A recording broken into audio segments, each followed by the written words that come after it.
Peuple congolais, il est temps de nous lever, de nous serrer les coudes et d'agir pour défendre notre patrie, notre intégrité territoriale et l'intangibilité de nos frontières.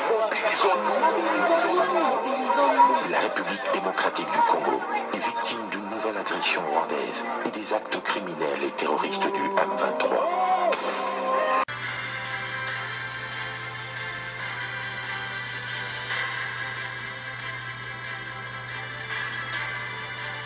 Bonsoir, bonsoir, bonjour, c'est Congo News 24.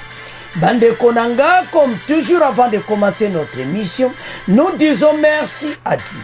Nous disons merci à nos chers abonnés et téléspectateurs qui nous suivent partout dans le monde et en RDC. Bande Konanga, soyez les bienvenus. À la une, chers téléspectateurs, Bandeko Obalubaka cessé le feu de Luanda, USA, Union Européenne, Bandeko violé Oyokaka par l'armée rwandaise RDF, Bandeko Bazana Ishash. Et puis on va parler Boko Yoka que cessé le feu Oyo. Ezana tina mote pona biso. Armée et comme Makamuka Bitumba. Tozali suna proposition musute parce toko yoka ministre ya affaires étrangères ya Rwanda makamba koloba. Makamba za somo émission. Toko yoka oezo le kabandeko sur ba dossier oyo ya cessez-le-feu. Chers téléspectateurs, émission de bandi et commettant to sola ensemble masolo ya mboka. Bandeko toko loba lelo o babengaka émission spéciale. Cessez-le-feu. Ba aventure ya Occident, oyo bazo sala na RDC. Et maintenant, babimina poisa. Parce que tous avons la date à l'élo, tolobaye que date à l'élo, nde oyo mibeku ekokwea makasi na niveau ya RDC. Le président de la République bakoja bebe jure moko makasi à partir à l'élo. Facha ebisaki bango ke l'air yango yu bo sala makamona ordre botika olwa 2 poids 2 mesures. Et maintenant ba vérité bimia wa bandeko tozo à point par point bokoyoka ministre affaires étrangères à Luanda ya ba Rwandais o asiaki na Rwanda bokoyoka oyo eloba misi cessez le feu. Donc ça la conclusion moko ensemble. Oeze mission moko to django très sérieux pour la sécurité en mboka. C'est le fait ba yo kandi basololi ba lobi ki a partir à lelo. D'abord trêve ezalaki États-Unis apesaki idene a trêve ezate o idene ezaleka ki batu oyo ba on continue ba aventure na bango biso toto saka c'est le fait. Trêve ya ba américain eza violé. Bon. Kinshasa ba lobi ça va total là, c'est le fait oyo to signé ce que vous andeni pour wana sikoyo pour tout le combattant. Chers téléspectateurs, je vous assure makamona zoloba ezate pona na yesa ba congolais ba message à faux ou bien deni. Armée na biso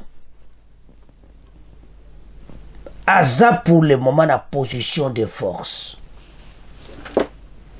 Le nazoloba bongo ndeko mo aloba me bongo batozo mona ngote situation toza nango awa ezana makambo balobaka sur le plan diplomatique politique bazo sola nsima ndako mokonza mboka pesi bango temps ayoki bango. Mais je vous assure, ce qui doit déclencher, tu la territoire. Pourquoi? Le problème qu'il a tenté d'expliquer, Binomouki, c'est le fait, le 4.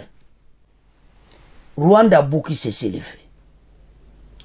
Message à présent, Fachi, et pas occidentaux, et ça qui est clair. Nazoyo Kabino. boye bisaye abimisa bato na ye, voilà, c'est le fait. Maintenant tokende na kimia tokosolole tout ça.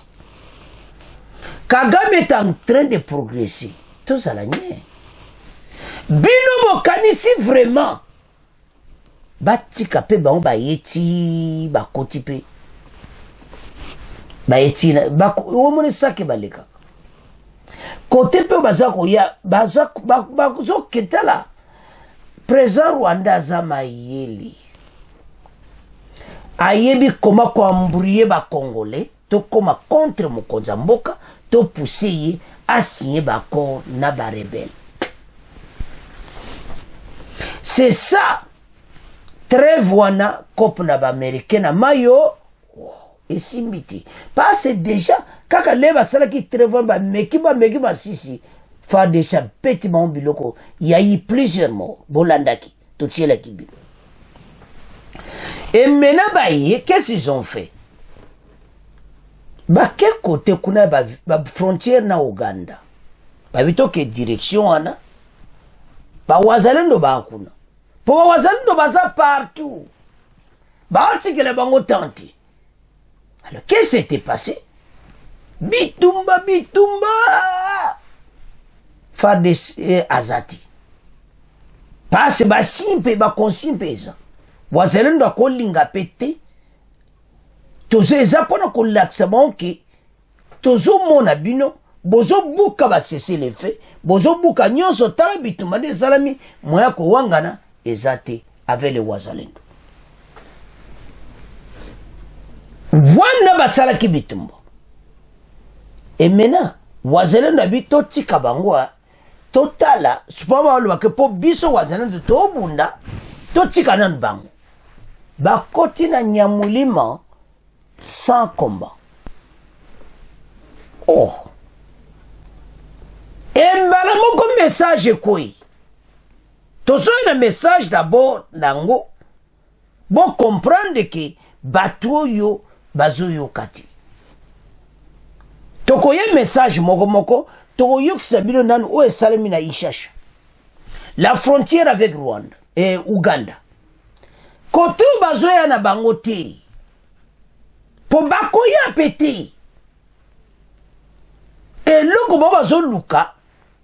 Bazo ba village à l'erambri. Mon message n'est rien à tuer. Ba Congolais sikomoni. Ba botel su film susu. Yango armée na biso ba sani. Yango armée musana. Yango président Félix azo teka mboka. Et tout ça. Kagame a dit que bino bokolo ba bongo. À quel côté on a, il n'y avait même pas d'armée à Ishasha. Ba consigne pesamaki, ba zoa, ba nani tout, ba ta douane tout le monde ba kitaki na bang. C'est ça où place oyo makambo isuki. Mena ba kovanda, ba koyebisa mena bango, ko informer bango que guerre bandi. C'est que nous avons, Rwanda zape nangote. Nazo tanga ba commentaire ba congolais que voilà l'armée rwandaise M23 les Nanga sont bien équipés et tout ça non babundi na nani. Ils sont bien équipés babundi na nani. Mais na ligne va to avancer parce que boyo kama passe penda. Mais oh nanu ezaka ndebi tumbe salama kilelo. Bongo après to yoka ministre affaires étrangères à Rwanda. Boyo kai. Bo comprendre pas makambo ezali. Après boyoka auto zolo ba cesser le fait oyo. Et ça n'ango ba aventure. Chers téléspectateurs, Toyoka ndenge nini bango bakotaki ndenge wazalendo atie bango mwa pression nande ba botoli village wana frontalier ville frontalier ya Ishasha bitumba eza penati tolanda bongo to avance. Les combats ont repris ce dimanche 4 août dans la matinée entre les rebelles du M23 et les membres du groupe d'autodéfense pour la patrie, les wazalendo de l'agglomération de Nyamulima dans les territoires de Rutshuru. Le mouvement du 23 mars peut avoir le contrôle de l'accès total tous les groupements de Mbinza dont ils occupent déjà plusieurs localités. La cité frontalière d'Ishasha, à la limite avec l'Ouganda, la localité de Nyakakoma, au bord du lac Édouard, dans le groupement de Mbinza, à 60 km de Rutshuru centre, est tombée entre les mains des rebelles du 23 dimanche 4 août en début d'après-midi. Cette chute intervient, je m'excuse, après quelques heures de combat ayant eu lieu dans la matinée de Buganza, dernier verrou entre les rebelles et les Wazalendo. Donc, M23, RDF, Nava Wazalendo, na place wana, voici les témoignages. Je suis ici à côté, à la frontière Ishasha-Ouganda. Pour le moment, la population se sent un peu calme. Il y a eu au moins 10% de la population qui ont traversé vers l'Ouganda. Les agents du gouvernement, de la police et les renseignements, tous sont déjà de l'autre côté de l'Ouganda. Alors, Tolanda, bon auto avancé. Bonsoir madame, bonsoir messieurs. Au nord Kivu, la cité frontalière de Ishasha est tombée entre les mains des rebelles du M23 ce dimanche en début d'après-midi. C'est dans le groupement de Binza, à 60 km de Rutshuru centre. Cette chute intervient après quelques heures de combat ayant eu lieu dans la matinée à Buganza, dernier verrou entre les rebelles et les Wazalendo. Ainsi donc, la majorité des grandes agglomérations du territoire de Rutshuru sont maintenant sous occupation rebelle. Cette occupation intervient à quelques heures de l'entrée en vigueur du cessez-le-feu. Ce dimanche, obtenu par l'Angola entre la RDC et le Rwanda le 30 juillet dernier à Luanda. Denis Lukeso. La résistance des Wazalendo à Buganza, à 12 km de Ishasha, ne fut que de courte durée avant qu'il ne décroche, témoigne un habitant de Nyamilima. Le combat à Buganza, localité qui constituait le dernier verrou pour les M23, n'ont duré que 4 heures et les Wazalendo ont fini par décrocher, ajoute un acteur des droits humains sur place. Selon lui, les combattants n'ont pas pu faire face à l'ennemi qui était visiblement déterminé à prendre Ishasha avant l'entrée du cessez-le-feu ce dimanche soir à minuit. À Ishasha, comme à Nyamilima, hier samedi, le M23 est entré sans combat. Dans cette région de Binza, l'armée avait dégarni ses positions depuis plusieurs mois, déplorent les habitants. Ces derniers disent que les Wazalendo seuls n'avaient pas la capacité physique et logistique pour faire face à la rébellion, qui a une supériorité numérique en termes d'hommes et d'armement. Jusqu'à présent, aucune communication de l'armée régulière n'a été faite à ces propos. La chute de Ishasha s'ajoute ainsi à la longue liste des agglomérations importantes du territoire de Rutshuru, occupées par les M23 dans les chefferies de Boucha et Bwito. Bandeko tolandi biso nyonso ndenge leki po mutu ya okosutalo ndenge leki ozolanda bandeko Wazalendo atiki basengi mwa renfort ye babite tutika bango. Je crois que bajipe consigne à côté na ya FARDC botika bakoti na bango. La situation maintenant est claire. Maintenant, il y a la preuve. Maintenant, l'armée n'a pas dit preuve que banda lelo. Très vango banda lelo les 4. Bango babuki mibeko. Maintenant, bazo zela. Parce que bango bagoti kati. Et non ni bango bagosala. Parce que côté papena makambweza bazo yati bake côté Uganda. Au côté Uganda kuna lelo so bokena bino. Uganda kokota pena bitumbali. Côté Uganda frontière na Uganda. Et koza parce ngambo omona pena ba soldat ugandais bate bazana bango. L'armée rwandaise, l'armée Ouganda basi ba bongisi za cop na bango. Mais toujours rassurer peuple congolais kopane kusimbati. Makamoto ya koloba mneza poto tchabno calme te poto yebsa mnende vérité. Parce que les autres là, ezaka pobo sale ndika battu. Ah voilà. Au moins ba présent na biso, vous inji bozo finga bango et c'est vraiment. Tout ça non clair. Tout benana makanisi. Président Félix. Bachiwo bango nyoso. Badjupe mbokeki. Bango pe bazana na pouvoir. Non, ça ne se fera pas parce que bango pe bako perdre même pouvoir. Ba yemi ke lelo soki nord Kivu kwena maboko Kagame. faci aza na problème bango to bana problème situation toza nango tokomi na point ya masolo bobosanaka te maloba oyo bakonzi balobaki. Moi je retiens tout ça. Soki balingi bazwa Kivu wana mobimba bazwa dernier soldat dotoza basali basoda nyonso basili obomi soda suka wana yo ozwi Goma ozwi aéroport à Goma ozwi Goma mobimba ilobi makambo ebele tontoke directement na point. Uganda Rwanda basali na bango bayebisi ba quelques-uns wana tobenga bango coquille vide. Les Nanga, les autres, Bissimo et tout ça, les 1-23 que voilà, mon bino. Bon, ça va que ma kambango zango ya pays na bino Rwanda na RDC. Et tali bisote pour biso doza compter konate. Mais biso na kora Rwanda zabazwa ba soldat rwandais ba quitter RDC. Chose yo Kagame ko quitter comment? Parce que l'armée 23 nezana mwenza armée rwandaise na ba Uganda na kati. Peut-être pe ba Kenya pe bazana kati wana. Alors, maintenant bango ba akora Rwanda wana 1-23 bazati.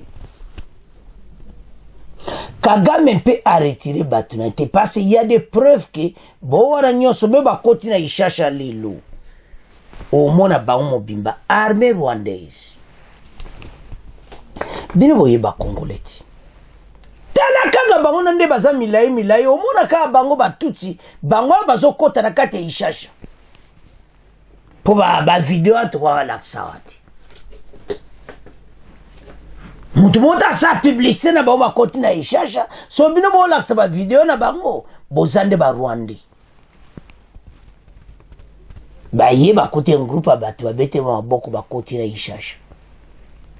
Je vous assure que bako kima pour toi vous savez que bakamba la vérité to yoka ministre des affaires étrangères rwandais il a dit ceci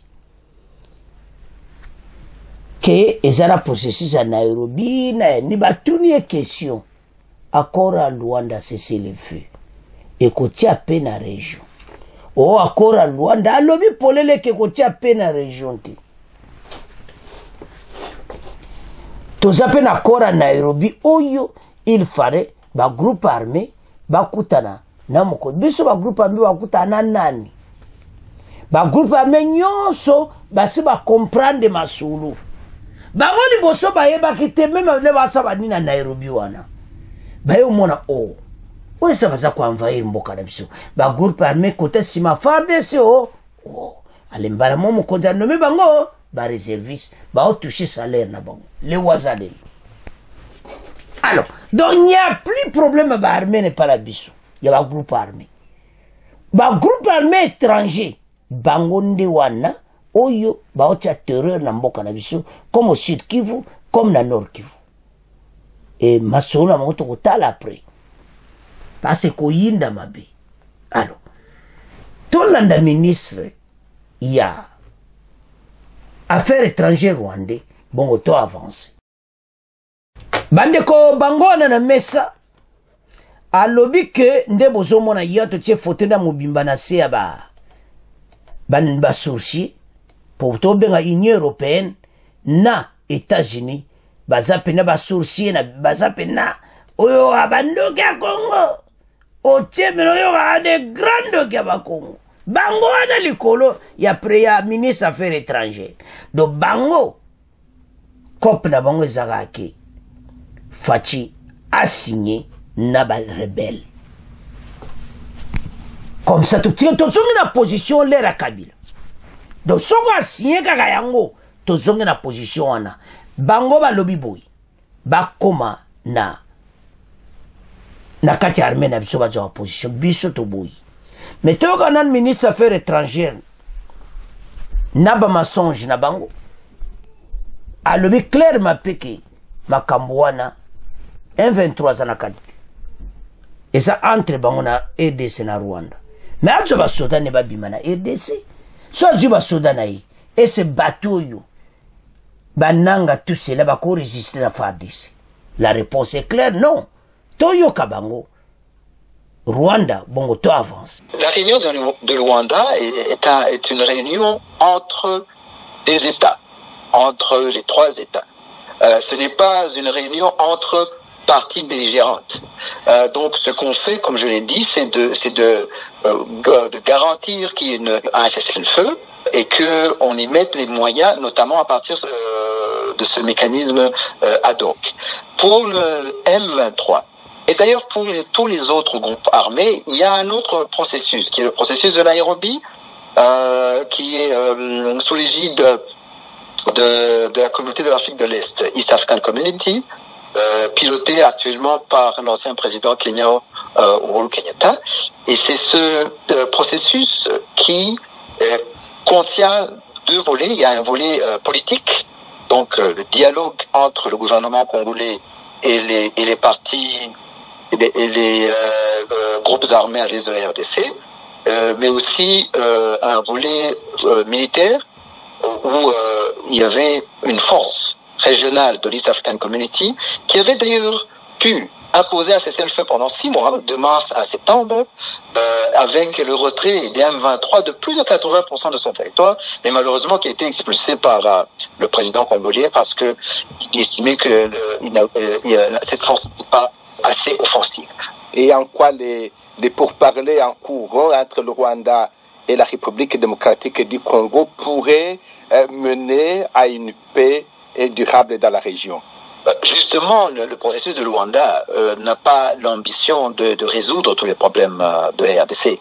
Ce processus a l'ambition de régler les problèmes qui concernent principalement les 2 pays. Par exemple, j'ai parlé de la question des FDLR, mais le Rwanda est affecté directement par ce conflit. Chers téléspectateurs, Tolandi, ministre des Affaires étrangères rwandais. Tolandi. Il y a solo clairement que accord à Luanda wana est entre les 2 États, Rwanda na bango, et puis d'abord na suka boyo ki azolo ba FDLR situation na bango yango. FDLR wana n'existe pas. FDLR wana eza ba kolta na ba biloko tout n'existe pas. Ezande armée rwandaise yemo azawana. Basala ba aventure na bango nengo basi basala. Mais biso tozana point moko ferme oyo fachi avandi nango. Makambo to tourne au rond banamboka. Oyo ki wana te ministre affaires étrangères alobini. Que M23 makambo cessé le faire taliban, c'est-à-dire bango ba continuer ko bunda. Bobo kati farde sa okanga bo. Atala ka bango pe baso bunda.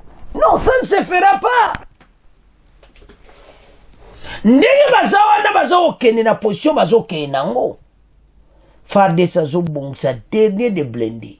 Bomono ezana saki bakotika na koleka saki ti. Yango bazo bongsa côté ya oyo bango bazo ya kanya bayonga. Route wana ya tiba beni blue wana pe baocha veru. Bakoleka te. Botato kitson sko biloka moto bako vivre. Siko situation dozana ngo siko ezani. La preuve est là. Fatia zoluka ba preuve. Ako présenté par l'américain, voilà. T'as la citation d'Engeza. Tu as vu ça qui bino.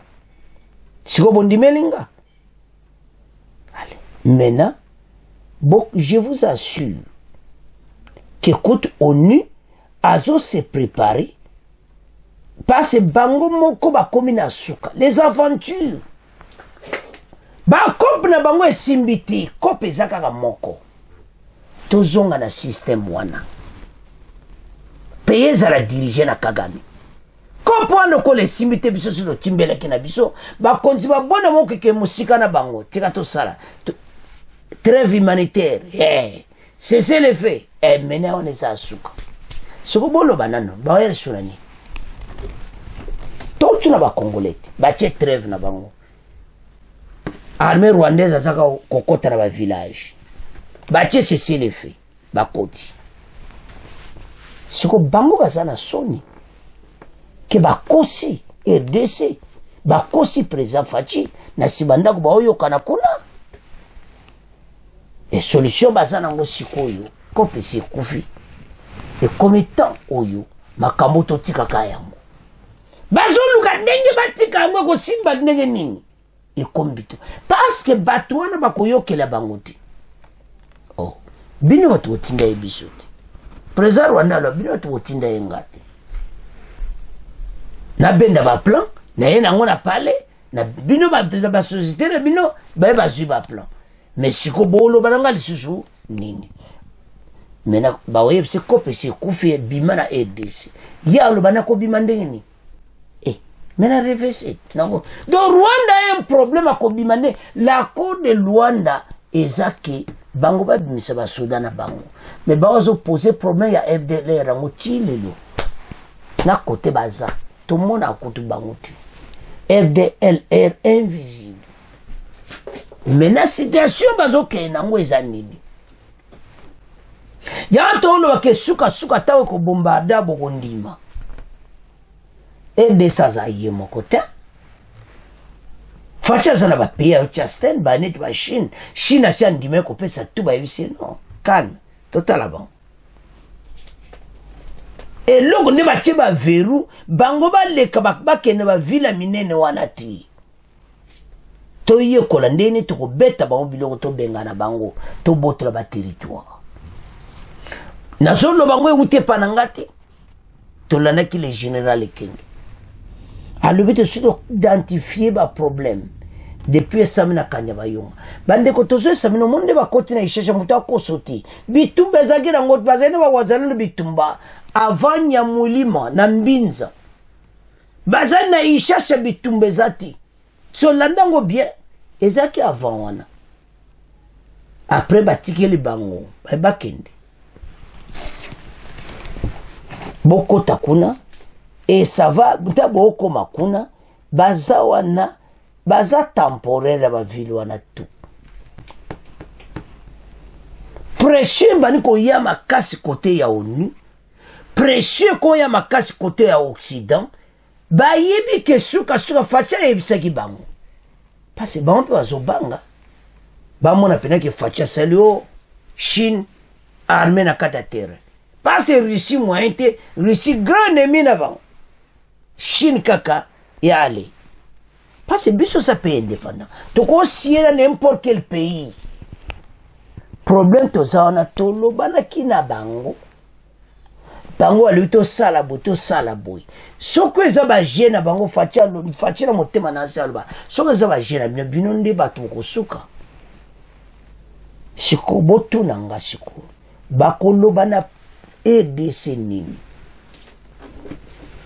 bokosi treva lokuta kope simbiti bokatse ba okoma Goma kope simbiti bosali cessez le feu kaka lelo babandi bakesi ko côté mbongo bazolandaka bana la balena yo asiba plana mono teka nga bongo bazoluka pe mbongo te bakena frontière ishasha ezepe okotsa la na parabiso bango bakangala nde bakangana Bunagana bakare leka bashaja bo basandola et maintenant bota la situation to comme nango avec des présidents rwandais maintenant tokolobani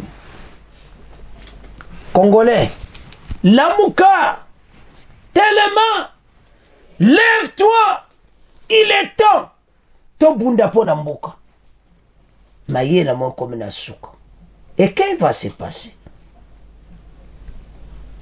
Batoyo, c'est le feu yeba na okiza ba aventure. O e salami lelo. Bokoyo ka la revue de la presse. C'est-à-dire presse na biso nyonso o e komaka na RDC. Basanga Eco News et bien hebdomadaire. La revue de la presse balobi, c'est le feu kozala jamais respecté. Bayebi ete mokonzi mboka akosigné jamais na ba rebelle. N'y a pas d'accord. Bango ba limpe to makamona biso to okota te biso to traiter na président Félix to signé ba contrat nde to siaki na président Kabila Fachi alobi nga naza président Kabila te ex-président Kabila te nga naza président Félix nako signé na bino te un point entre yango moni ba mais bala nango on a tout prédit ba congolais tout baso aloya c'est le feu yo e ko simba te biso so yebi boso yo yebi ke ko simba te po président de ba yebi te mais bo yoka même oyo lobami bo comprendre que presse ma RDC oyo ba komaka ba lobby que c'est le feu yo Rwanda jamais ako salela yango toyoka extrait oyo bongo to avance bandeko tozana bekri ezanasi accord de cesser le feu de Luanda jusqu'où Kinshasa se plaira-t-il au caprice de Kigali. Le tri-hebdomadaire Econews revient sur le compromis trouvé entre la RDC et le Rwanda sur la médiation de l'Angola mardi 30 juillet 2024. Le cessez-le-feu qui entrera en vigueur ce dimanche 4 août prochain. Ce dimanche 4 août, bandeko est salué par les Nations Unies, les États-Unis, représente un pas vers une escalade de tension, indique le journal. Malgré cet accord prometteur, souligne le tableau, plusieurs incertitudes demeurent. L'absence de l'invitation des rebelles de RDF M23, le Kolababengisi Bangote, aux discussions, a soulevé de vives inquiétudes. Les RDF M23 Bandeko Bangomoko Balobi Boye a affirmé de ne pas être automatiquement lié par des conclusions de réunions auxquelles il n'a pas été convié. La tension est palpable. Le succès de cet accord pourrait dépendre de la capacité de la communauté internationale et les dynamiques en jeu. Donc Bangonde, Union européenne na États-Unis, oyo basalba sa puissance na bango ba pekisa. Pour le moment. Et c'est le fait plus incertain. Abordant les mêmes sujets, le quotidien La Référence Plus est pessimiste et s'interroge. Une trêve pour quelle finalité? Rien n'est moins sûr. La déclaration finale ne précise pas pour autant quelles parties ont accepté le cessez-le-feu, ni combien de temps celui-ci durera, ce qui fait-il que certains analystes que l'incertitude est la marque de la bonne persistance, avec raison d'ailleurs. C'est le fait sans date. Yalibela. Hey! Banamboka! Toyoka la revue de la presse, bongoto beta masolo. Matcheza mobulu, ezaya koyinda, esie indi. La une de la presse, cette semaine à Kinshasa. Accord de cessez-le-feu de Luanda, jusqu'où Kinshasa se pliera-t-il au caprice de Kigali? Les tri-hebdomadaires Econews revient sur le compromis trouvé entre la RDC et le Rwanda sous la médiation de l'Angola mardi. Le cessez-le-feu qui entrera en vigueur le 4 août est salué par les Nations Unies, les États-Unis et l'Union européenne. Il représente un pas vers une désescalade de tensions, indique le journal. Malgré cet accord prometteur, souligne les tabloïds, plusieurs incertitudes demeurent. L'absence d'invitation des rebelles du M23 aux discussions a soulevé de vives inquiétudes. Le M23 a affirmé ne pas être automatiquement lié par des conclusions des réunions auxquelles il n'a pas été convié. La tension est palpable et le succès de cet accord pourrait dépendre de la capacité de la communauté internationale à influencer les dynamiques en jeu. Abordant les mêmes sujets, les quotidiens La Référence Plus est pessimiste et s'interroge, une trêve pour quelle finalité? Rien n'est moins sûr, la déclaration finale ne précise pas pour autant quelles parties ont accepté le cessez-le-feu ni combien de temps celui-ci durera. Ce qui fait dire à certains analystes que l'incertitude et le manque de la bonne foi persistent, et avec raison d'ailleurs. Bongo yinda te comment? Cessez-le-feu batiana ba on de date. Tolandi wana bisinyoso.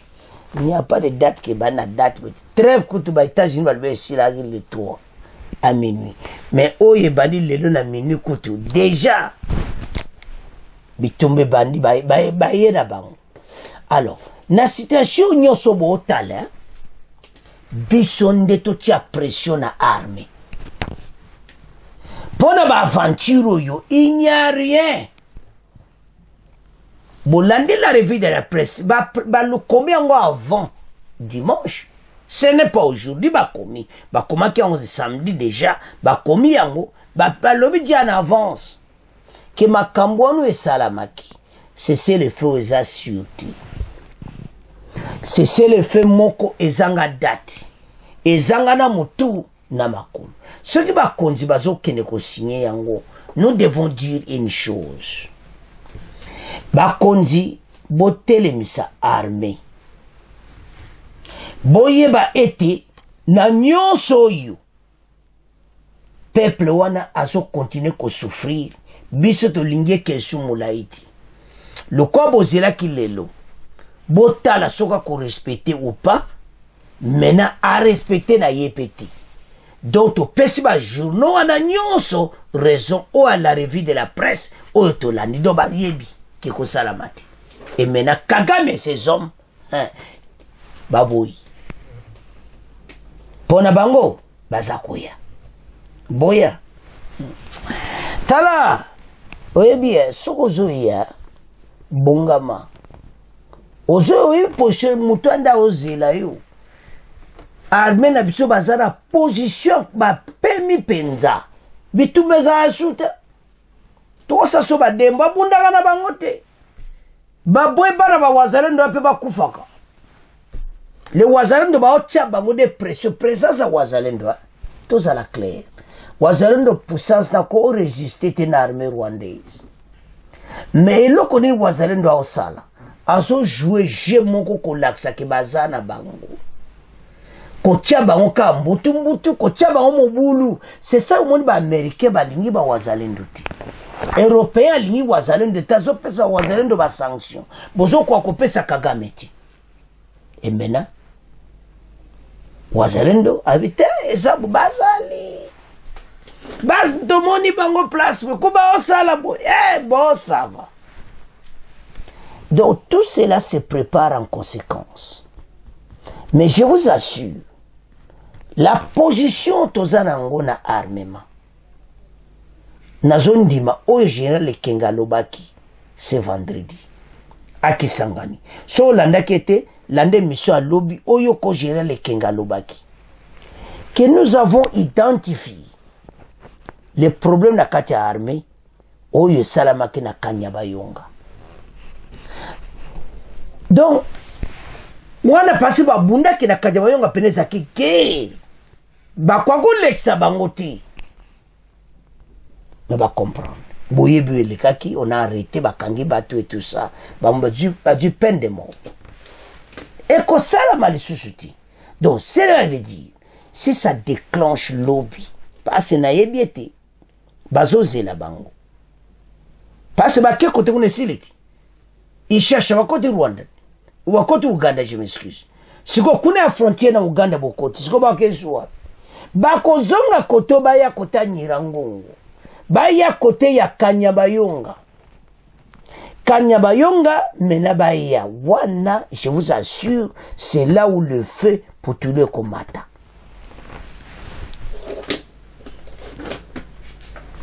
Ce qui va se passer, ça va se passer dans Saki. Bakotira koleka Sakete. Maintenant, il y aura un message à Bandokia Congo. Ah! Bon Dieu, une partie de Pessi Bango. Bino bo vandi kimia. Ba Pessi Bango ti. Pourquoi ça a confiance à Maloba armée na yoti? Donc les généraux de Kingene to moni wana vraiment. Aïe, pas à quoi ça va Congolais? Bandiko to raisonner ko. Tout ça vous allez faire tika ba Rwanda boy. Oh, tout Kagame a ça la propagande na européen.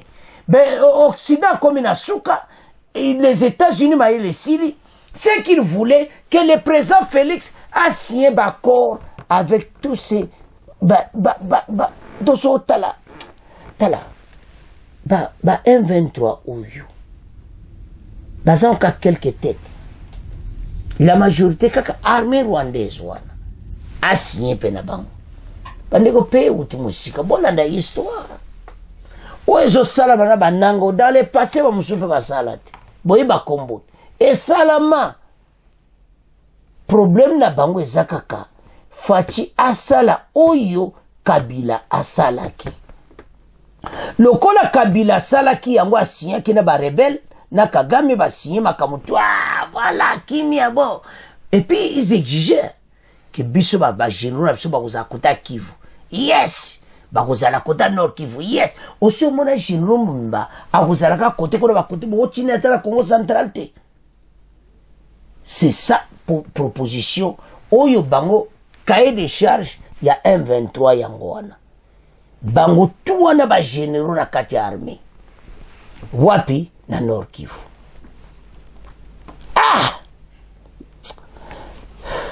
Président Félix Aboyi et comme problème et ko simbati problème eza wana ko likama mabele to silisa makambo yo pona libela bande kona biso bino ka ba voilà to sino lembi makambo mais ko lemba ngote passe chaque jour Kagame zo na ba dossier Kagame za na besoin mboka na bino na ba coltan siko to sani a besoin mboka na biso na ba coltan to sani toko tikaeta biso toko telema pour l'intérêt de la nation toko loba toko dévoiler boyoki ministre na bango te affaires étrangères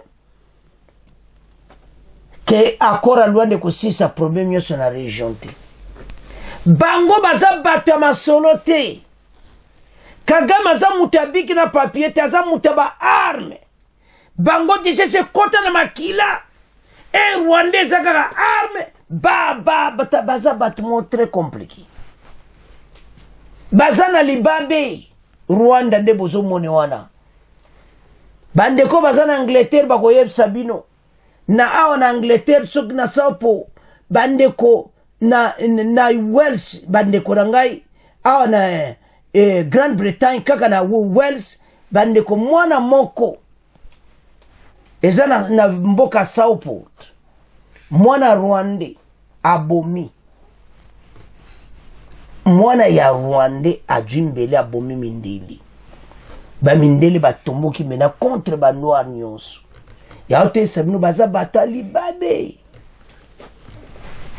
yoka ba information na Royaume-Uni o comprendre wezoleka bato bavana Royaume-Uni ba ta télévision BBC bakomona mwana ya Rwande nde baza bakangi pona ye sila zo ko s'appelle 18 ans kalate donc ndenga asa ko 18 ans coup déjà pour ezaki semaine passée donc semaine asa ko 18 ans ba le quoi ko 18 ans bilia kiebikoki esili a que pénalité adulte prison sikoyo batali babe abo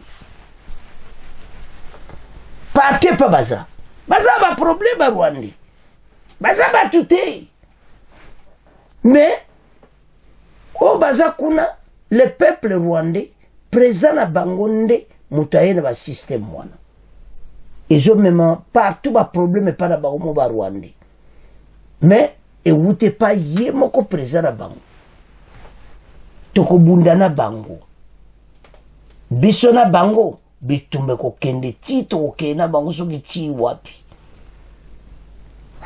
sikoyo mena armée bobongama passe bango ba boy c'est le fait lelo c'est dimanche le 4 ba bona bango c'est le feu sikoyo to sala nini la guerre va commencer mais bola na kamalo ba faire dessin ke bitumbe ko zonge pa wapi et pas ebandaki yebela comprendre pourquoi lui bitumbe ko zonge pe utaki ba américain ba européen ba kutsimba mutu parce que oyo ko betama et ko zala ya somo donc Rwanda wana pour tous les komata alors bana mboka FARDC bendele koyate bon sabiso dia ba arme ba briser c'est le fait ba ke ba continue ba mboka mususu bino bozala près maintenant et comme tako yesa au Occident que au revoir match bandit zo kende malasi tina bunagana alors bana mboka c'est à ce point comment clôturer mission la mission bon continuez qu'on s'abonner massivement bon partager au revoir à la prochaine.